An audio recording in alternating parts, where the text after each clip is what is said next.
Ya, Assalamualaikum warahmatullahi wabarakatuh.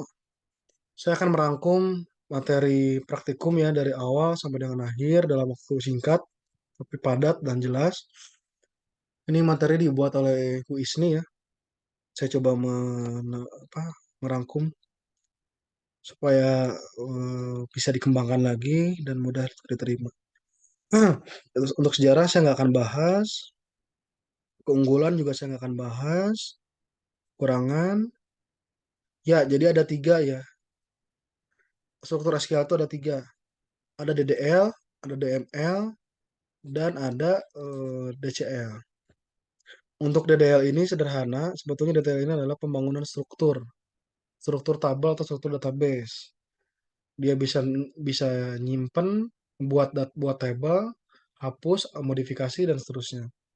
Sedangkan DML ini adalah untuk manipulasi data. Maksudnya manipulasi itu kita bisa buat data baru, hapus, rubah, dan menampilkan. Kemudian terakhir ada DCL. DCL ini lebih kepada bagaimana seseorang itu punya hak akses terhadap sebuah database, sebuah tabel. Hak akses terhadap sebuah database atau sebuah tabelnya itu kita mesti tentukan dia apakah read only, ataukah dia write juga, atau keduanya. Atau bahkan super admin. Atau bahkan kita bisa mengset sebuah role itu bisa menciptakan role baru. Atau bisa menciptakan user baru. Itu DCM. Ini adalah tipe data ya. Tipe data yang pertama, tipe data yang umum digunakan di SQL. Tipe data itu ada banyak sebenarnya. Cuma dikategorikan di beberapa, salah satunya adalah tipe data yang jenisnya bilangan atau numerik. Ada tiny integer, small integer, medium integer, integer, int, integer, big int, dan seterusnya. Cuman yang banyak dipakai itu, saya hanya akan jelaskan yang biasanya digunakan. Yang pertama adalah integer. Integer itu terbatas ya jumlahnya ya. Dari minus 2 sekian sampai 214, 7, 4, 8, 3, 6, 4, 7. Kalau mau gunakan yang lebih dari itu bisa digunakan big integer. Atau sebenarnya kalau di bahasa atau vendor SQL lain seperti Postgre ya, atau Oracle atau apa, ada istilahnya tuh INT 4, INT 8, INT 16 dan seterusnya. Kalau di MySQL itu INT dan BigINT biasanya. Kemudian tipe data pecahan atau koma itu float ya. Tipe data pecahan itu ada dua, ada float, ada double. Hampir sama sebetulnya. Ada double precision itu dua angka di belakang koma. Ada bilangan real. Bilangan real itu bukan bilangan minus ya, positif ya. Kemudian desimal numerik. Kemudian tipe data eh, dari urutan waktu ya. Ada date, timestamp, time, year. Yang biasa digunakan itu cuma tiga, date time, date sama timestamp. Date time itu diperuntukkan untuk menampung data tahun, bulan, tanggal, jam, menit, detik. Date itu untuk tahun, bulan, tanggal saja, sedangkan timestamp itu sebuah satuan waktu khusus yang digunakan untuk menampung tahun, bulan, tanggal, menit, jam, detik, milisecond, dan seterusnya. Dia sampai milisecond ya, sampai sekian milisecond. Jadi Anda kalau menampung sesuatu data tipenya timestamp, itu tidak akan bisa dibaca datanya secara langsung, mesti dikonversi dulu ke dalam date atau date time supaya bisa dibaca. Begitupun sebaliknya. Dari date time ini tidak bisa langsung jadi timestamp, mesti konversi kalau Anda mau nampung itu. Year dan time ya. Kalau year jarang dipakai. Karena biasanya satu tipe data itu kalau nggak date time, date atau timestamp ya. Kemudian tipe data yang sifatnya string atau karakter ya. Ada char, ada varchar, kemudian dan seterusnya. Yang biasa digunakan itu varchar ya. Sebenarnya apa sih bedanya antara char dan varchar gitu kan? Sebetulnya hanya bedanya batasan jumlahnya aja sebenarnya. Kemudian kalau yang jadi unik ini sebenarnya yang blob. Blob itu adalah sebuah tipe data binary. Jadi kalau blob ini kita ibaratkan nyimpan sebuah file PDF, Word, Excel, apapun itu dikonversi menjadi bilangan biner, binary gitu ya. Binary ini akan disimpan teks binary-nya ke dalam database, tabel dalam database. Tapi saya tidak menyarankan penggunaan blob sebagai alternatif atau dimanfaatkan ya di lingkungan sistem. Karena blob ini sangat tidak direkomendasikan di bahasa SQL manapun. Dari mulai MySQL sampai dengan Oracle itu tidak disarankan. Karena database SQL tidak didesain untuk data file. Dan blob ini jenisnya data file, bukan database, beda ya. Tapi kompatibel. MySQL itu kompatibel, SQL itu sorry, bukan hanya MySQL. SQL itu kompatibel dengan penyimpanan tipe binary atau naruh sebuah file dalam database kalau tipe datanya blob. Hanya saja sangat tidak disarankan. Berikutnya untuk DML. DML itu terdiri dari banyak ya. Yang pertama create. Create ini ada create table, ada create database. Kita bisa langsung aja nanti dicontohkan aja. Bisa dicoba juga sendiri. Create database, create table, kemudian berikutnya adalah alter. Alter table ini banyak fungsinya ya. Ada kita mau nambahin kolom di sebuah table, menghapus kolom di sebuah table, mau mengatur mengatur data type-nya atau mengubah mengubah bukan mengatur mengubah data type atau mengubah panjang dari kolomnya. Kemudian alter lain juga diperuntukkan untuk banyak hal. Ada alter index, primary key dan seterusnya. Seperti yang sudah pernah saya jelaskan bahwa indeks ada dua jenis tabel scan di dalam database SQL ini. Apapun vendornya, mau MySQL mau Postgres ataupun yang lainnya. Indeks yang pertama ini adalah scanning yang pertama adalah tabel scan, yang kedua adalah index scan. Tabel scan ini fungsinya untuk secara default adalah ini tabel scan itu adalah proses pencarian dari data yang dibutuhkan secara default ya. Jadi kalau kita mau nyari data, saya mau cari dong data atas nama Iqmal di sebuah table gitu ya. Ternyata si Iqmal ini kebetulan ada di raw data yang ke Iqmal ini ternyata ada di raw data yang kesekian gitu ya. Ke sejuta gitu misalnya. Sebentar, saya pause dulu sebentar.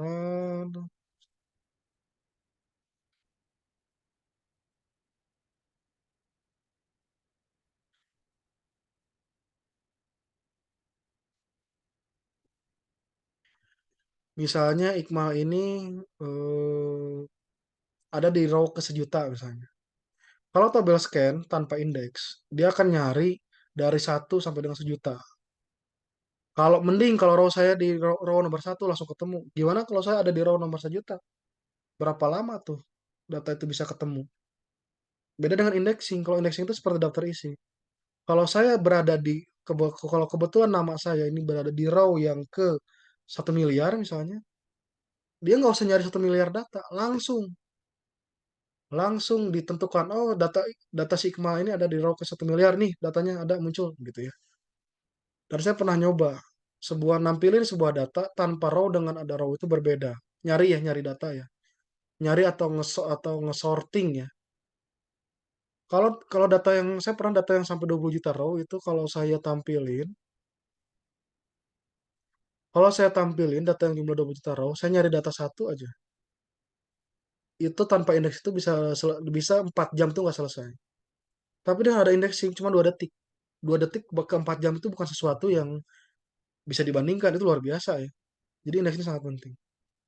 Kemudian add primary key. Oh sorry, indeks juga bisa bisa multiple column index, bisa single column index ya. Indeks itu bisa terdiri dari kombinasi kolom, bisa juga satu kolom. Kemudian primary key. Primary key itu adalah, nah, udah saya nggak usah jelasin lagi, semua udah tahu primary key itu apa. Yang jelas primary key juga ada dua ya, ada multiple, ada single column primary key, ada multiple column primary key. Kalau saya pengen nambahin primary key dengan kombinasi keunikan yang terdiri dari lebih dari satu kolom, maka saya gunakan multiple column primary key. Tapi kalau saya hanya butuh satu kolom sebagai identitas uniknya, maka saya cukup memasukkan satu primary key. Jadi kalau multiple column primary key itu bukan saya tambahin primary key-nya berkali-kali ya, tapi satu kali nambahin primary key cuma dikasih koma nanti. Jadi alter table, nama tabelnya apa, add primary key, nama primary key-nya apa, dalam kurung, kolom satu, koma, kolom 2, koma, kolom sekian, kolom KN. Itu kalau yang multiple row. Kemudian yang berikutnya ada change field ya. Untuk mengubah kita dari field, modify juga sama, merubah ya. Kemudian drop itu change dan modify ini sama sebetulnya. Kadang-kadang ini dijadikan berbeda padahal sebenarnya sama. Dua-duanya itu untuk merubah ketentuan. Dua-duanya untuk merubah ketentuan dari sebuah table. Baik itu tipe datanya maupun panjang kolomnya. Ataupun bahkan nambah. Ini contoh-contohnya. Kemudian ada drop ya. Drop ini jelas yang dimaksud dengan drop itu adalah menghapus data table. Bukan menghapus data ya. Bahkan dia menghapus table atau menghapus database-nya sekalian. Kemudian yang DML tadi saya bilang adalah untuk memodifikasi sebuah data, sekumpulan data. Baik itu nambah data, hapus data, update data, atau variasi nampilin data. Itu di DML. Yang pertama insert, udah pada tahu komennya silahkan di review lagi.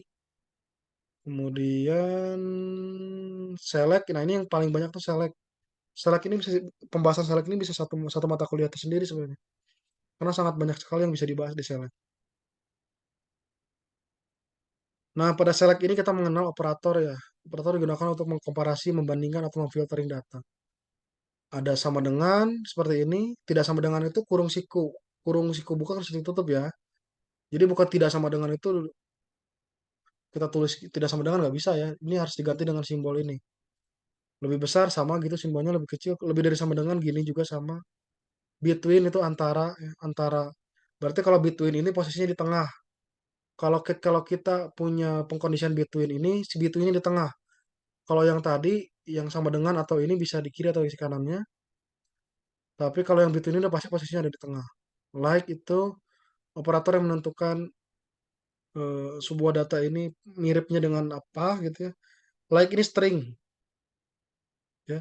Nggak bisa angka, like itu harus string, nggak bisa numerik ya.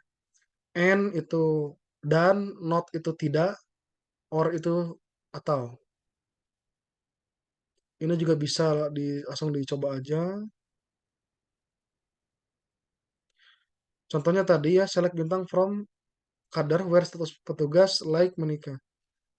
Nah ini hati-hati dengan kata, ada dua hal yang saya bahas. Yang pertama ini ada persen. Persen ini artinya karakter di belakang menikah ini tidak dipedulikan, tidak dianggap, bukan tidak dianggap. Semuanya bisa, semuanya masuk ke dalam filter. Jadi kalau ada kata-kata menikah dengan si A, menikah dengan si B itu dianggapnya menikah karena persennya di akhir. Kalau persennya di awal, kalau persennya di awal, maka kata-kata tidak menikah itu menjadi bagian dari data yang terfilter. Makanya persennya tergantung posisinya ada di mana, di akhir atau di awal, atau bahkan dua-duanya, atau bahkan nggak ada. Nah kalau di MySQL huruf besar huruf kecil itu kadang nggak pengaruh ya. Jadi kalau contohnya nih, saya nulis menikahnya kecil di komen SQL-nya, outputnya yang nampil datanya yang besar, termasuk ke dalam filter. Itu di MySQL, hati-hati. Di Postgre dan di Oracle atau di SQL Server itu nggak bisa seperti ini. Makanya ada istilah penggunaan elike kalau di Postgre itu. Elike ini adalah sama dengan like, cuman dia tidak menghiraukan besar huruf kecilnya. Jadi kalau saya gunakan elike, mau dia besar kecilnya itu dianggapnya dua-duanya sama. Kalau like ini sebenarnya pada pada arti aslinya, like itu pada fungsi aslinya ini dia dia masih mempertimbangkan huruf besar huruf kecil. Kalau menikah huruf kecil dengan menikah kapital itu dianggap dua data yang berbeda. Itu kalau like. Kalau i-like itu tidak. Berikutnya or ya. Nah, bagaimana kalau saya pengen mengkombinasikan dua pengkondisian? Yang satu saya mau nampilin berat badan 10 atau berat badan 12 dan juga usia anak lebih sama dengan 2. Maka pengkondisian yang setara saya kurungin, yang or ini saya kurungin, baru tambah n usia anak pengkondisian berikutnya. Sebagai contoh.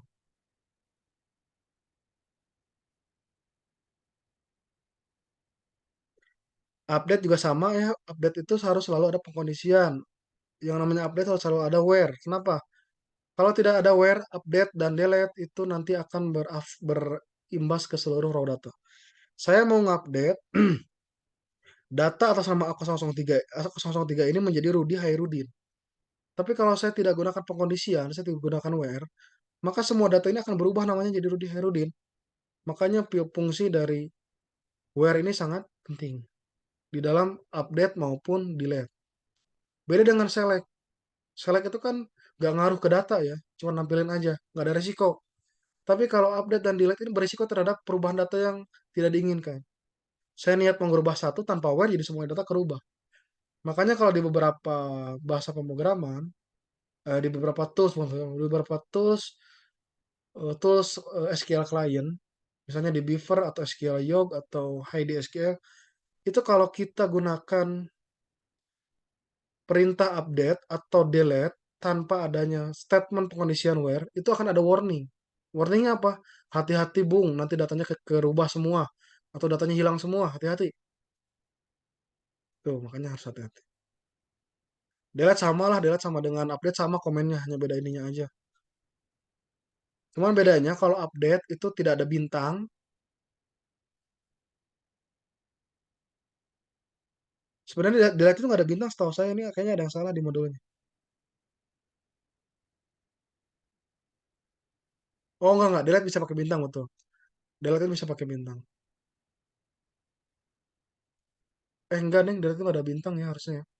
Jadi delete from balita, kalau nggak pakai kalau nggak pakai where, ini semua data ke delete. Kalau pakai where berarti data yang dikondisikan aja yang di delete. Berikutnya ada agregasi, ada agregasi, join, grouping, having, dan set operation. Agregasi ini intinya adalah kita melakukan resumenisasi, apa istilahnya itu. Agregasi itu kita mencoba mengekstrak sebuah informasi dari kumpulan data di sebuah tabel atau lebih, tapi pendekatannya matematis, analisanya matematis. Contohnya apa? Kita mau jadi gini lah, agregasi itu kita mau mengambil sebuah data secara matematis yang melibatkan lebih dari satu row, lebih dari satu row data lah, agregat gitu agregasi. Contohnya adalah menghitung rata-rata, VG. Saya nggak akan jelaskan semua, saya akan jelaskan yang biasa dipakai aja. AVG itu menghitung nilai rata-rata yang dalam kurungnya ini nanti kita harus tentukan kolom apa yang dihitung rata-ratanya. Kemudian count ini dia menghitung menghitung jumlah data. Count ini bisa diisi dengan bintang, artinya semua kolom tidak dianggap itu dianggapnya sama, atau kita bisa tentukan juga nama kolomnya. Kemudian ada count, ada count distinct. Kalau count itu kalau count itu tidak akan menghiraukan data yang sama. Kalau saya punya 5 data, namanya data yang pertama Rudy, data kedua Rudy, Rudy, Rudy, Rudy. 5 data namanya Rudy, maka itu akan dianggap jumlahnya 5 row. Tapi kalau saya gunakan count distinct, Rudy, Rudy, Rudy, Rudy, Rudy, itu akan dihitung satu.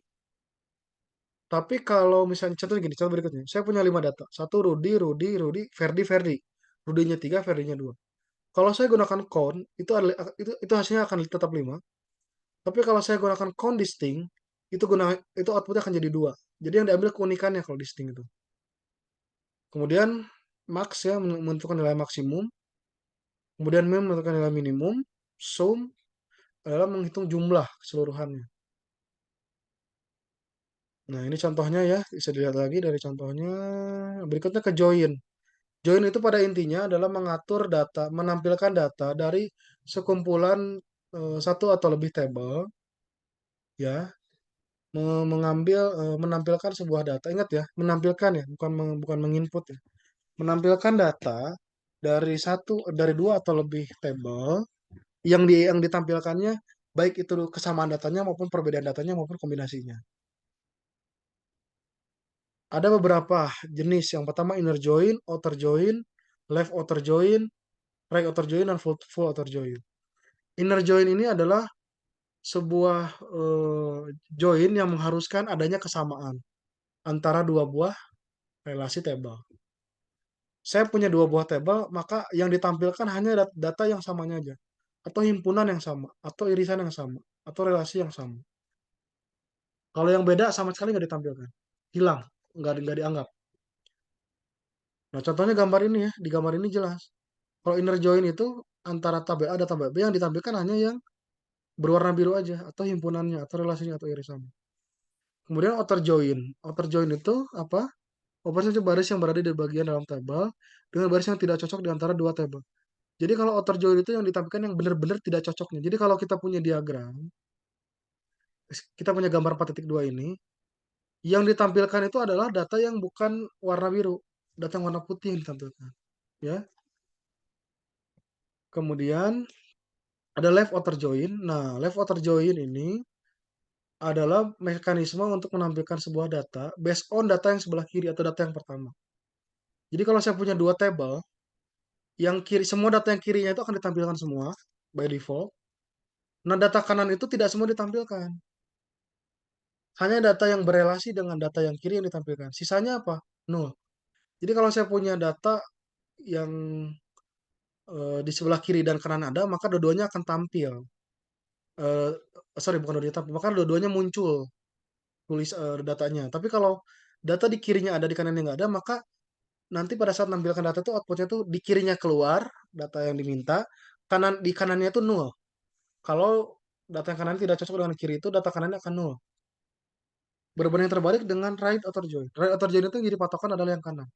Jadi tabel kiri kanan itu kiri dan kanan itu penyebutan untuk tabel pertama dan tabel kedua ya. Tergantung query dari pemanggilan joinnya. Jadi kiri dan kanan itu urutan tabel aja, satu dan kedua sebenarnya. Nah, begitupun right outer join kebalikannya. Jadi yang jadi patokan adalah data yang kanan atau data yang kedua. Jadi kalau data yang kedua itu akan ditampilkan by default seluruhnya. Nah, data yang kiri ini tidak semuanya ditampilkan.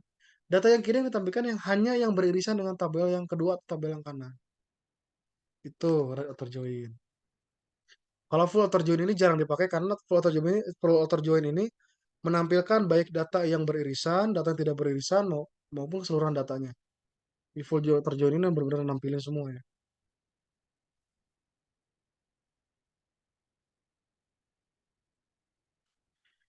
Nah, grouping ini adalah pengelompokan. Grouping ini adalah pengelompokan dari sekumpulan perintah query. Jadi kalau saya punya query banyak-banyak itu kan saya pengen dong ya ngelompokin dulu berdasarkan apa, berdasarkan apa. Grouping itu ada dua jenis, ada single kolom dan multiple kolom. Yang grouping single kolom ini, yang di grup hanya satu kolom. Kalau grouping yang multiple kolom ini, yang di grup itu ada hierarki urutannya. Grouping kolom A, kolom B. Berarti saya akan urutkan dulu berdasarkan kolom A, baru saya akan urutkan berdasarkan kolom B. Itu grouping yang multiple kolom.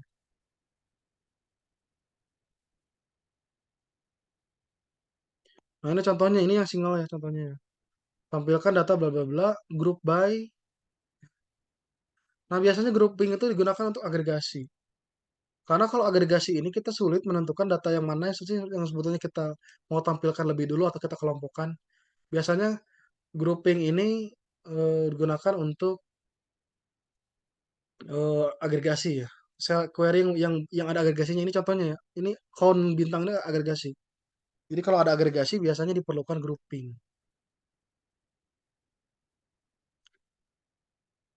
Bahkan di beberapa vendor SQL yang ada agregasi itu, kolom yang teragregasi itu, contohnya yang JML periksa ya, itu wajib di grouping biasanya. Contohnya satu ya, jadi group by, jadi urutannya nanti by ID petugas dulu. Jadi nanti kalau ada sekumpulan data ya, itu akan dilihat dari urutan dari atau posisi dari grouping. Berikutnya having. Having itu sederhananya adalah melengkapi filterisasi dari hasil query. Jadi kalau kita punya hasil query udah selesai tuh sampai ujung tuh, tinggal sedikit lagi nih, ngapain lagi? Nah, itu kita bisa pakai having. Itulah intinya. Kemudian ada union. Union itu adalah untuk menggabungkan. Ada union. Union itu ada dua jenis juga sebenarnya. Ada union aja, ada union all. Nah, baik union atau union all, syarat dari union ini adalah kolom, jumlah kolom dan nama kolom yang di unionkan itu harus sama. Sebelum itu saya jelaskan dulu bahwa union itu adalah teknik untuk menggabungkan beberapa query. Saya pernah sangat bermanfaat sekali. Saya pernah menggunakan Union ini untuk apa namanya, menampilkan data dari query yang saya buat di Excel. Jadi saya punya 1000 baris select di Excel. Saya pengen pengen nampilin dalam satu output, itu saya gunakan Union. Syaratnya tadi kolomnya harus sama, nama kolomnya dan panjang karakternya harus sama. Nah, bedanya apa antara Union dan Union All? Kalau Union, sebentar ya.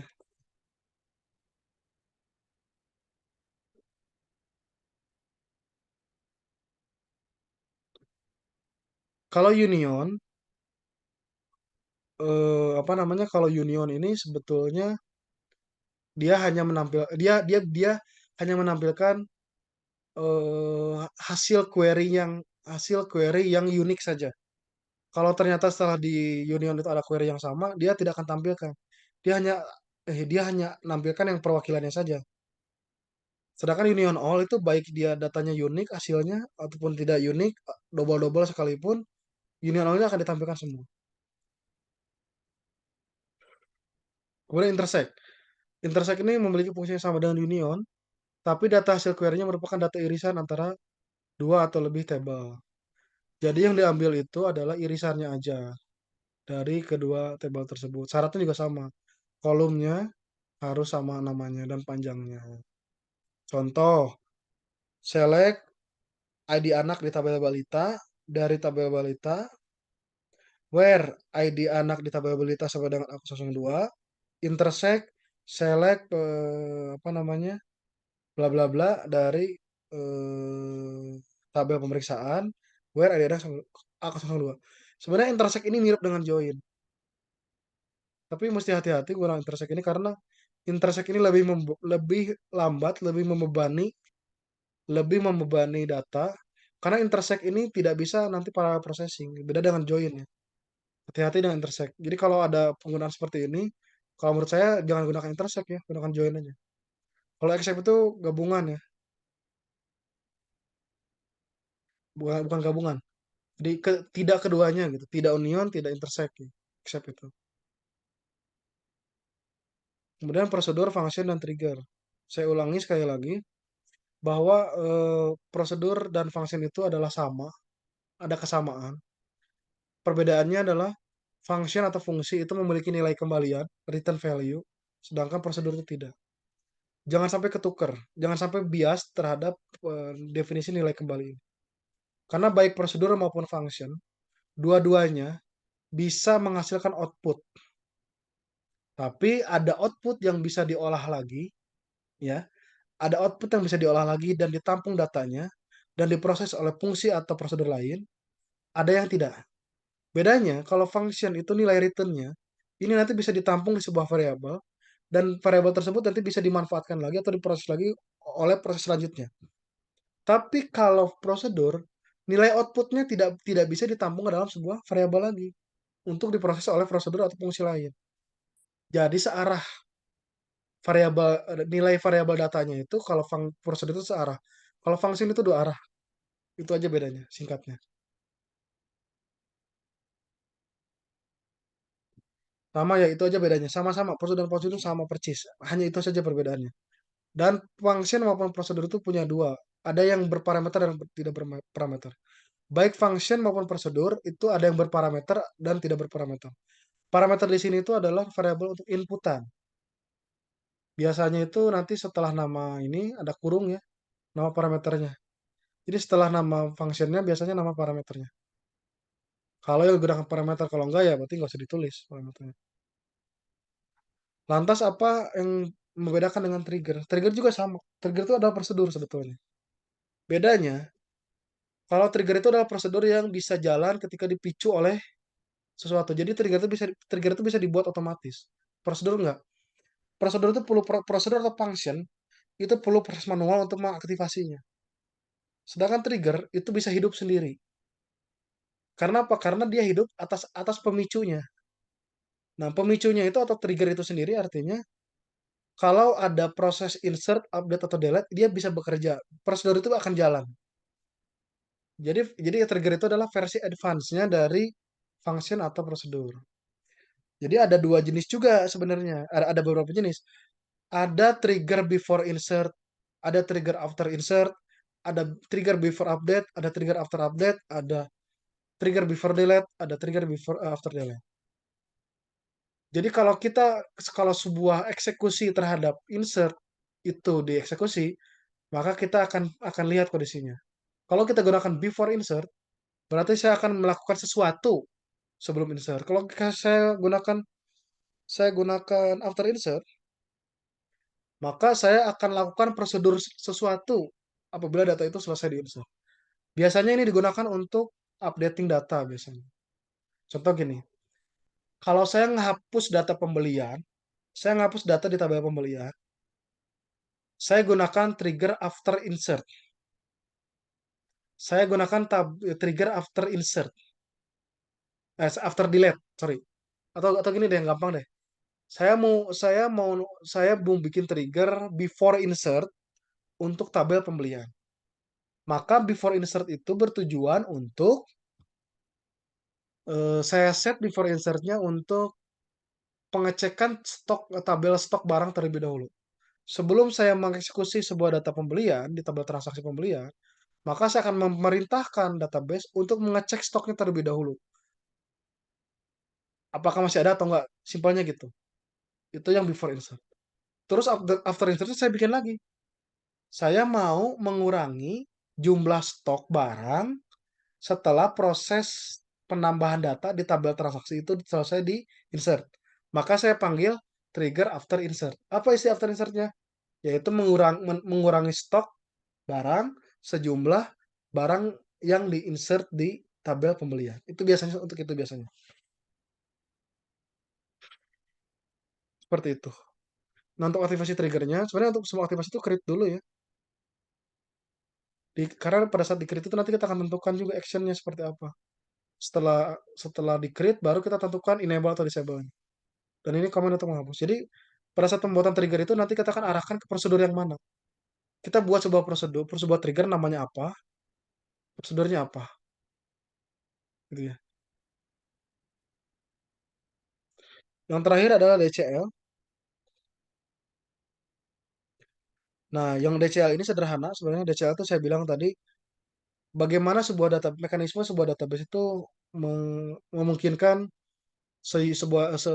seorang user punya hak apa terhadap database apa, punya hak apa terhadap tabel apa, dan hak-hak terhadap database atau dan tabel tersebut dia ditentukan dia ditentukan sebagai apa? Apakah bisa bisa insert data aja atau dia bisa apakah dia hanya lihat data saja atau insert juga atau dia boleh bikin table atau dia nggak boleh bikin table tapi bisa insert atau dia bisa bikin database aja nggak bisa bikin table atau dia bisa bikin table aja nggak bisa bikin database. Nah, pengaturannya adalah di CL.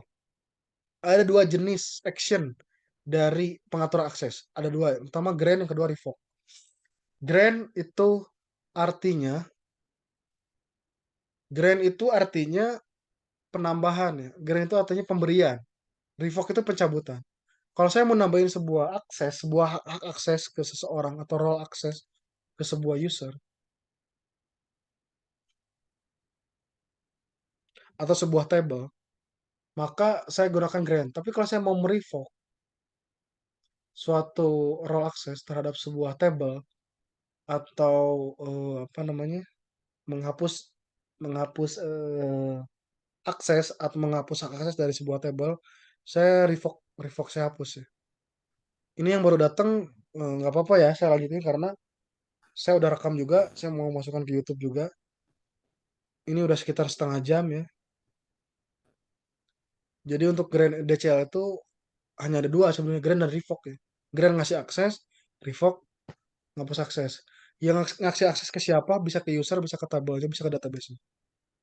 Kalau ke user gimana?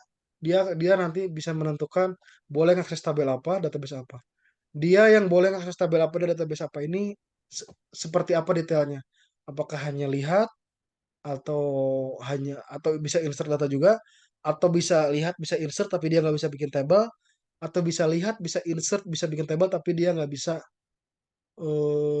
bikin database, atau lebih advance lagi dia bisa semuanya tapi dia nggak bisa ekspor data.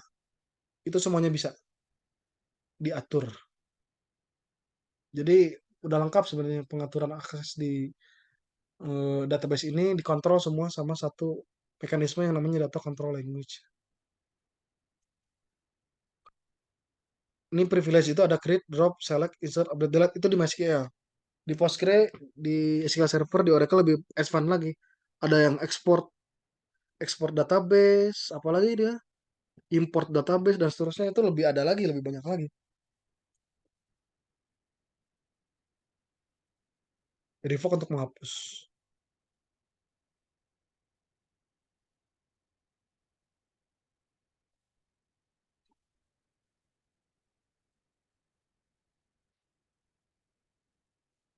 Oke, sebetulnya segitu aja yang saya bahas di pertemuan hari ini.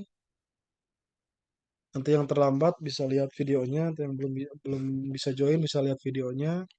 Saya membuka ini ya sampai dengan UAS nanti. Saya membuka kemungkinan untuk terus diskusi ya sama teman-teman dari awal ya. Jadi dari video ini apa yang nggak dimengerti perlu diperjelas lagi, saya perjelas. Nanti kita bisa diskusi by WA ya. Karena UASnya itu adalah apa yang ada di praktikum ini sebenarnya sederhana ya. Apa yang ada di praktikum ini sederhana. Nanti bagi yang menjalankan semua praktikum ini, bagi yang menjalankan semua praktikum ini, insya Allah UASnya 100. Karena semuanya soalnya dari sini. Harap diinformasikan juga, penting bagi seluruh mahasiswa basis data ya, kelas A2 maupun kelas B untuk melihat video ini karena di sini juga ada kisi-kisi ya, kisi-kisi UASnya. Jadi yang baru datang tolong sampaikan ke teman-teman yang lain bahwa ini perlu dilihat dan perlu di-download ya, perlu apa namanya? Dipelajari juga dan saya minta semua yang tidak jelas diperjelas lagi. Konfirmasi kembali ke saya. Kalau tidak ada pertanyaan, tidak ada konfirmasi ke saya anggap ngerti. Oke, di sini ada siapa yang hadir? Fikri sambil nunggu. Fikri, ada yang mau ditanyakan atau dikonfirmasi atau ada yang nggak dimengerti sih selama mata kuliah database ini ke saya? Silakan Fikri.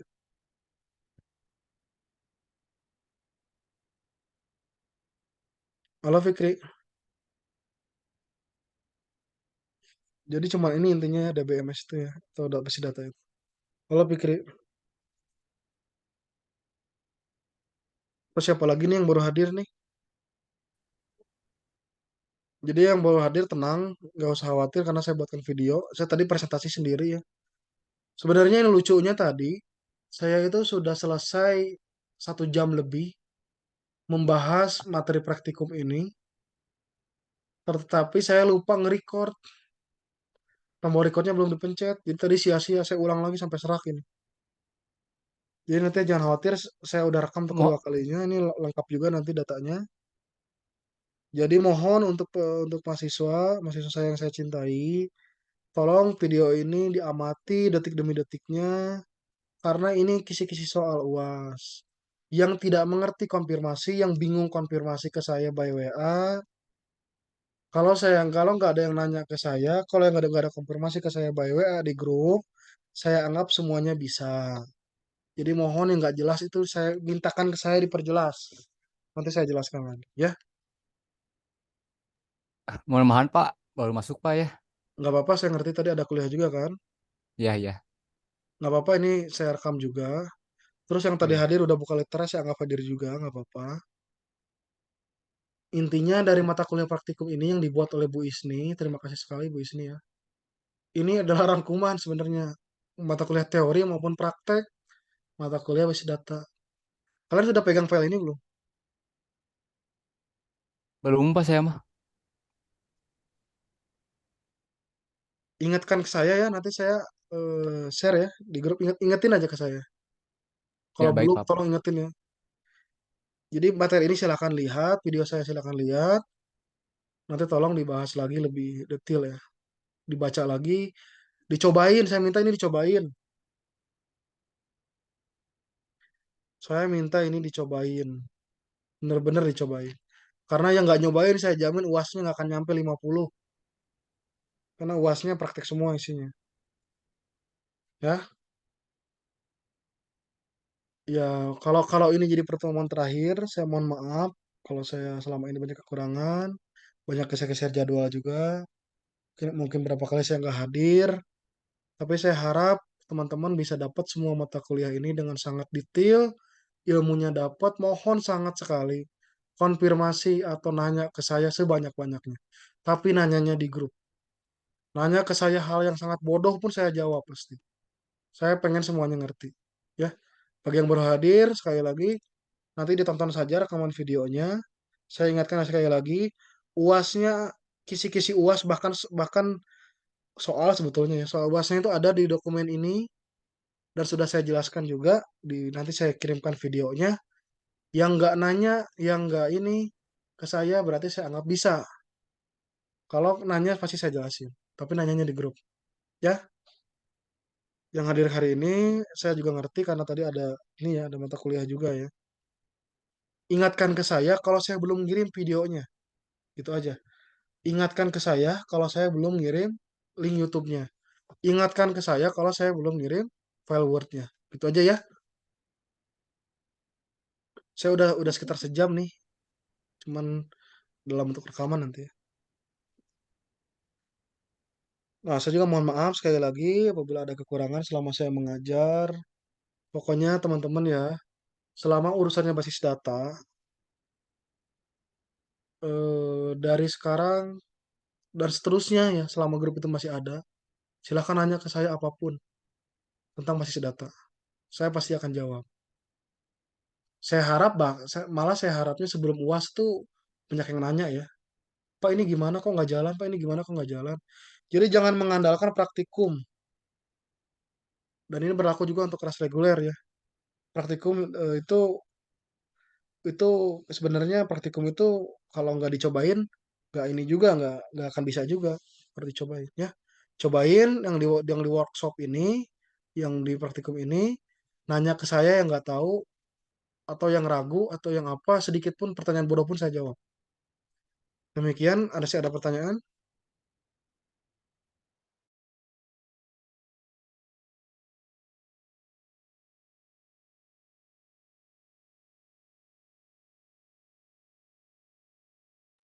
Oke, kalau nggak ada pertanyaan, silahkan ditonton videonya, kisi-kisinya di sana. Jangan lupa like, comment, dan subscribe. Terima kasih. Saya akhiri. Assalamualaikum warahmatullahi wabarakatuh. Waalaikumsalam warahmatullahi wabarakatuh. Turun, Bapak. Ya.